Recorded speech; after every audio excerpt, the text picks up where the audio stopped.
ഇത് ഫ്രണ്ടിന് കൊടുക്കുന്ന ബർത്ത്ഡേ ഹാമ്പറാണ്. ആൾ സർപ്രൈസ് ആവോ, ആളെ ഗിസ് ചെയ്യുമോ എന്നൊക്കെ നമുക്ക് നോക്കാം. കൊടുത്തിട്ട്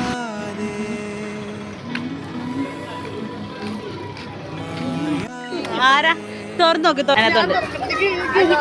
ഞാൻ പറഞ്ഞതിൽ ആരെങ്കിലും ആണോ? തുറന്നു നോക്ക്, പ്ലീസ്. തുറക്ക്, ഓപ്പൺ തുറക്ക്. ആ ഫ്രെയിം എടുക്കതിൻ്റെ അകത്തുനിന്ന്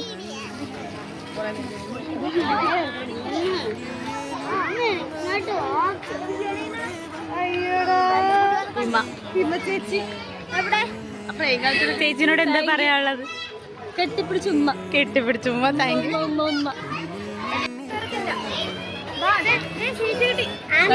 ഞാൻ ഓർത്തില്ല ഹിമ ചേച്ചി പ്രത്യേകം പറഞ്ഞ് എന്നെ ഗസ് ചെയ്യാൻ ഒരു വഴിയില്ല എന്ന് വരെ പറഞ്ഞില്ല. ഹിമ ചേച്ചിയുടെ പേര്